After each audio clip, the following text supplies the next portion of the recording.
सभी को प्रणाम। आत्मा और परमात्मा का मिलन संजोग डे 16। नेत्र बंद, चेहरे पर मुस्कान, अनंत आनंद के भाव, कृतज्ञता का भाव। हे गुरुवर, हे जगजननी माँ, हमको भी अनुदान दे, जन जन में देवत्व जगाएं, प्राण भरा विश्वास दे। आत्मा और परमात्मा का मिलन संजोग, ऐसा लगता है जैसे गुरुदेव हमारी ही आत्मा को जागृत और प्रकाशित करना चाहते हैं, ताकि हमारा उस परमात्मा से, उस परम तत्व से मिलन हो जाए। और उससे मिलन के लिए हमें ये तो पता होना चाहिए कि हम कौन हैं, हमारी आत्मा का वो दिव्य प्रकाश क्या है। तो आइए भावना करें कि इस स्वाध्याय के साथ, इस स्वाध्याय की पूर्णता तक जब हम जाएंगे, किताब बड़ी है, जब हम इसकी पूर्णता तक पहुंचेंगे तो हमें अपने आत्म तत्व से आत्म साक्षात्कार हो जाएगा। हमें वो आत्म तत्व गुरु इच्छा से प्राप्त हो जाएगा। और खाली हमें ही नहीं होगा, जहां जहां तक ये स्वाध्याय जाएगा और जहां जहां तक गुरुदेव की लेखनी जाएगी, जहां जहां तक संतों की, ऋषियों की लेखनी जाएगी, इतना दिव्य अनुदान हमारे भारत भूमि में है, पूरे विश्व में जाएगा, वहीं वहीं वो प्रकाश जागृत होगा। इसी के साथ एक गायत्री मंत्र।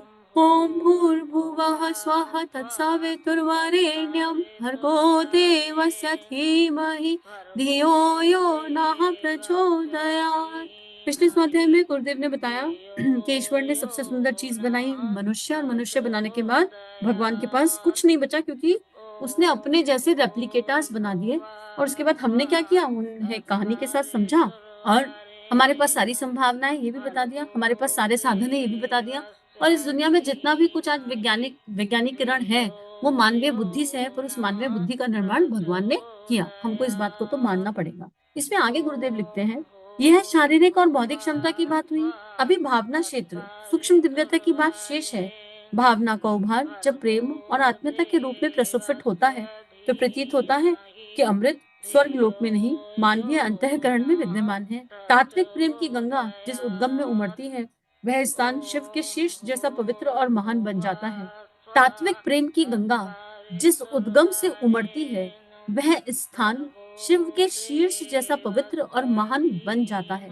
प्रेमी स्वयं कितना पाता है और प्रेम पात्र को कितना देता जाता है, इसका लेखा जोखा संसारिक गणित से संभव नहीं हो सकता। जिसे प्रेम नहीं मिला, उसे इस संसार से खाली हाथ जाना पड़ा। जिसे प्रेम मिल गया, उसे तथाकथित अभावग्रस्त जीवन में भी उल्लास उल्लास बिखरा दिखाई पड़ा। जो प्रेम दे सका, उसका तो कहना ही क्या। उससे बढ़कर दानी और कौन हो सकता है। जीवन रस से बढ़कर किसी के पास क्या हो सकता है। अंतःकरण की उत्कृष्टता का सार तत्व प्रेम है। जहां बनता है, वहां इत्र संस्थान जैसा सुगंधित, हिम शिखर जैसा धवल शीतल पाया जाएगा। वह स्थान इत्र संस्थान जैसा सुगंधित, हिम शिखर जैसा धवल शीतल पाया जाएगा। उस अनुदान की वर्षा वह जिस पर करता है, उसे मृतक से जीवित कर देता है। प्रेम का आदान प्रदान कर सकने वाला अंतःकरण कितना दिव्य और अलौकिक है, इसकी चर्चा शब्दों में कैसे की जाए। इतना सुंदर, इतना दैवीय पैराग्राफ है। ऐसा लग रहा है इस पैराग्राफ को बार बार रीड करते रहो, बार बार पढ़ते रहो, क्योंकि गुरुदेव कह रहे हैं, अभी तो मैंने केवल विचार शरीर की बात करी कल के स्वाध्याय में, और बौद्धिक शरीर की बात करी। हमारे तीन शरीर है, स्थूल, सूक्ष्म और कारण। तो अभी तो केवल स्थूल शरीर और सूक्ष्म शरीर की बात करी, कारण शरीर पर तो आए नहीं। कारण शरीर अर्थात भावनाओं की गंगोत्री, अर्थात भावनाएं। पहले भाव बनता है, फिर विचार बनता है, फिर कर्म बनता है। आप देख लीजिए अपने जीवन में, आप जब भी कोई कर्म करते हैं तो उसके मूल में कोई ना कोई भावना होती है ना। और उस भावना से विचारना जन्म लेती है, और विचारना से कर्म बन जाता है। आपको किसी के लिए बहुत टेस्टी खाने का बनाने का मन करा, मान लो आपको मन है, आपके घर में गेस्ट आ रहे हैं, आज मैं इसके लिए ये बनाऊं, वो बनाऊं, वैसा बनाऊं। तो अगर आप मूल में देखेंगे तो खाली विचार ने नहीं जन्म लिया कि मुझे ये बनाना है। आपके अंदर प्रेम था, और उस प्रेम ने कहा मुझे क्या क्या बनाना है। उस प्रेम ने वो विचार दिया कि मुझे 10 आइटम बनाने हैं कि 20 आइटम बनाने हैं। अगर कोई ऐसा इंसान आ रहा है जिससे आप प्रेम नहीं करते, तो आपके आपके मन में भाव आएगा, अरे क्यों ही आ रहे हैं, क्या बनाए इनके लिए, एक बनाने की दो बना ले। वो एक दो भी आपको भारी फील होंगे, और वो भी काम लगेगा। बनाएंगे तो है ना, अतिथि देवो भव है, या जो भी है, मजबूरी है। अगर ससुराल पक्ष का इंसान है तो और ज्यादा मजबूरी हो जा रही है, मन नहीं मान रहा, लेकिन बनाना तो पड़ेगा ही। लेकिन जहां प्रेम है, वहां dishes, number of dishes matter नहीं करेंगी। तो पहले भाव जन्म रहा है, भाव से विचार और विचार से कर्म। तो जब मनुष्य की बौद्धिक क्षमता इतनी है कि पूरा वैज्ञानिकरण हो गया, इतनी सारी मशीनें बन गई, तो भावनाओं की क्षमता कितनी होगी, इसके बारे में विचार कीजिए। श्री राधा का ध्यान करके देखिए। बरसाने के एक छोटे से गांव में बैठकर उन्होंने कौन सी भावनाएं भेजी कि वो प्रेम की देवी बनकर बैठी, और ऐसी कि जगत गुरु श्री कृष्ण उनके चरणों में नतमस्तक है। परम पूज्य गुरुदेव महर्षि अरविंद के बारे में विचार करके देखिए। ठाकुर रामकृष्ण परमहंस के बारे में विचार कीजिए कि उनके पास ऐसा कौन सा प्रेम तत्व था कि वो आज इस संसार में जाने जाते हैं अपनी भक्ति के लिए। माँ मीरा को देखिए, क्या ही प्रेम था कि गिरधर गौलोक से नीचे आ गए और अपने में विलय करके लिए। कौन सा वो प्रेम तत्व था। गांधी जी का प्रेम देख लीजिए, बहुत से लोग गांधी जी को पसंद नहीं करते, पर हमें गुण ग्राहक दृष्टि रखनी है। आप भगत सिंह का प्रेम देख लीजिए, क्या वो प्रेम था कि जब भारत माता के लिए फांसी पर झूल रहे थे तो मुस्कुरा रहे थे और कह रहे थे कोई बात नहीं, मेरी देह मर रही है पर अनंत भगत सिंह जन्म लेने वाले हैं, मेरे जाते ही अनंत का जन्म हो जाएगा। तो ऐसी कौन सी भावना, ऐसी कौन सी विचारना, ऐसा कौन सा तरंग था उनके हृदय में। तो वही गुरुदेव यहाँ समझा रहे हैं कि जिस अंतःकरण से वो उद्गम होता है ना प्रेम का, वह स्थान शिव के शीर्ष जैसा पवित्र हो जाता है। मतलब शिवत्व को धारण कर लेता है, और जो शिवत्व को धारण करेगा, एक तरफ माँ गंगा होंगी जटाओं में और एक तरफ चंद्रमा होगा, सुंदर सा पूर्ण पूर्ण चंद्रमा एक तरफ बैठा होगा। तो सोचो क्या दिव्यता होगी उस हृदय क्षेत्र की जहां से प्रेम निकल रहा है। हमें गुरुदेव से प्रेम, माता जी से प्रेम क्यों है? आप विचार करके देख लो, आपको अपने गुरु से क्यों प्रेम है? क्योंकि उनके हृदय से वो प्रेम की गंगा बही और उसने आपको स्पर्श किया। एक बार मुझसे किसी ने पूछा कि लेखनी तो बहुत सारी है, आचार्य पंडित श्री राम शर्मा आचार्य की लेखनी में ऐसा क्या है जो बाकियों की लेखनी में नहीं है? तो बौद्धिक दृष्टि से तो ये कह दिया, बुद्धि के स्तर पर तो ये कह दिया कि आचार्य श्री राम शर्मा आचार्य की जो लेखनी है वो इतने कम दाम में उपलब्ध है कि आपको संसार भर में नहीं मिलेगी।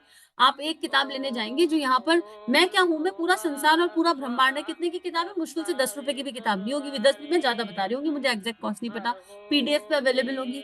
लेकिन जब आप रिसर्चर्स की किताब लेने जाएंगे तो ये किताब आपको हजारों, 2000, 3000, 4000, 5000 जाने कितने में मिलेगी, और फिर भी वो तत्व नहीं मिलेगा। ये तो बौद्धिक दृष्टि की बात है।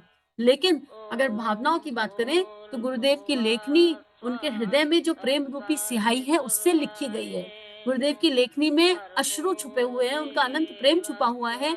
इसलिए अगर गुरुदेव का किसी ने गुरुदेव माता जी की लेखनी में एक किताब भी पढ़ ली ना, तो उसे इस किताब से भले ही कुछ समझना है, उसे गुरुदेव से प्रेम हो जाएगा, उसे माता जी से प्रेम हो जाएगा। क्योंकि जब वो लिखते थे ना, 3200 3400 किताबें लिखी गई हैं, जब वो लिखते थे ना तो वो उनके मन में यही होता था कि मैं अपने बच्चों के लिए लिख रहा हूँ, मैं जिनके लिए लिख रहा हूँ, हे परमात्मा, हे आदि शक्ति माँ गायत्री, जब ये किताब मेरे बच्चों के हाथ में पहुंचे तो उन्हें ज्ञान मिले ना मिले, उन्हें प्रेम अनुभव हो जाए, वो भी मेरा नहीं तुम्हारा।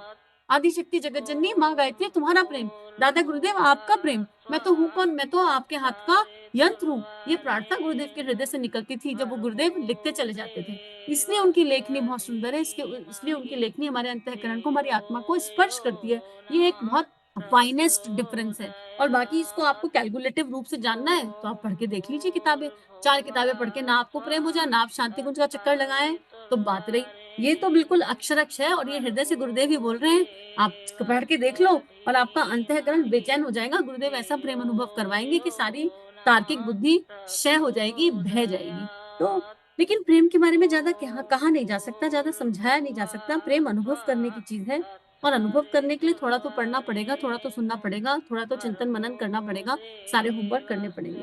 तो आगे गुरुदेव लिख रहे हैं, सूक्ष्म चेतना का जो ईश्वरीय अनुदान मनुष्य को मिला है, उसकी थोड़ी सी झांकी कभी कभी योगी तपस्वी आत्मज्ञानी करते हैं। ब्रह्मांड की समस्त सत्ता और महत्ता बीज रूप में मनुष्य के भीतर विद्यमान है। इसे विकसित प्रकाशित भर करने की चेष्टा साधना विज्ञान करता है। भौतिक सिद्धियां और दिव्य विभूतियों का इतना बड़ा भंडार ग्रह मानवीय चेतना में सन्निहित है कि उसे विकसित करते चलने पर ईश्वरीय सृजन की इस विराट ब्रह्मांड के भीतर जो कुछ है सबके उपयोग और उपभोग की सामर्थ्य प्राप्त की जा सकती है। इतना ही नहीं, जीव समग्र ब्रह्मा बन सकता है।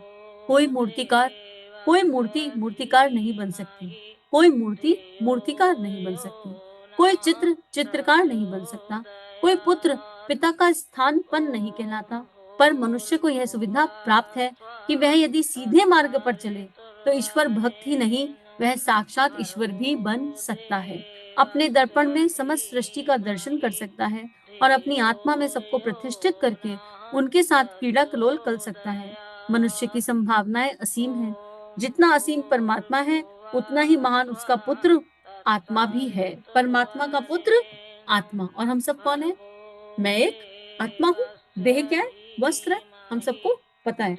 और अगर हम उस परमात्मा के पुत्र हैं तो ये एक मनुष्य जीवन में, मनुष्य जीवन उभय योनि है। उभय योनि का बेनिफिट क्या है? उभय योनि का बेनिफिट ये है कि इस अकेली योनि में वो क्षमता है कि आप पुराने कर्मों का क्षय कर सकते हैं, नए कर्म बनने से बच जाएं, ऐसा भी कर सकते हैं, और निष्काम कर्म की ओर जा सकते हैं। बाकी सब तो भोग योनियां है, बाकी हर योनि भोग योनि है।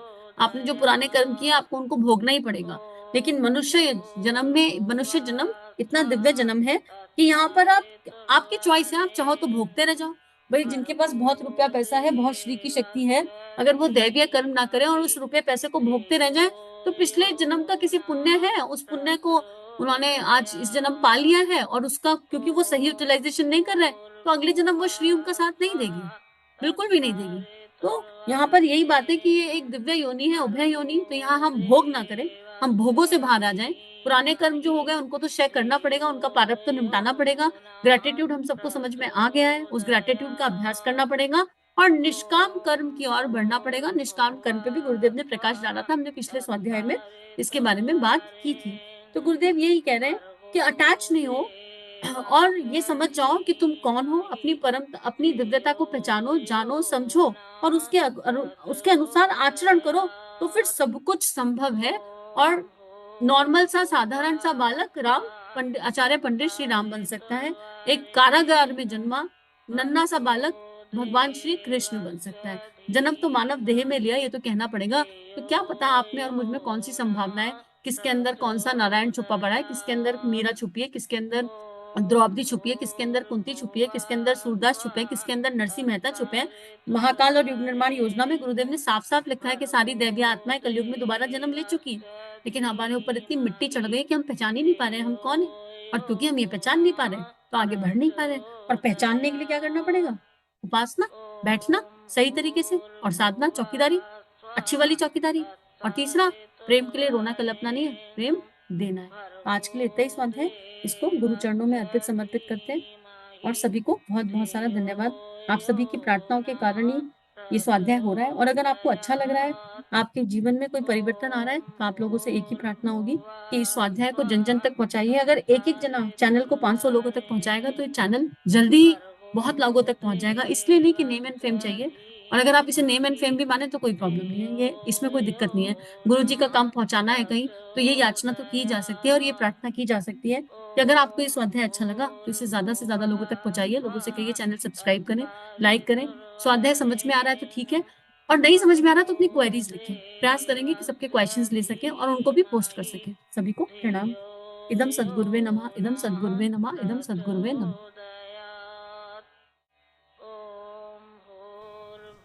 हमारे YouTube चैनल को सब्सक्राइब कीजिए और बेल आइकन पर क्लिक कीजिए ताकि आने वाली सभी वीडियो की नोटिफिकेशन आपको मिलती रहे। आप सभी को बहुत बहुत थैंक यू।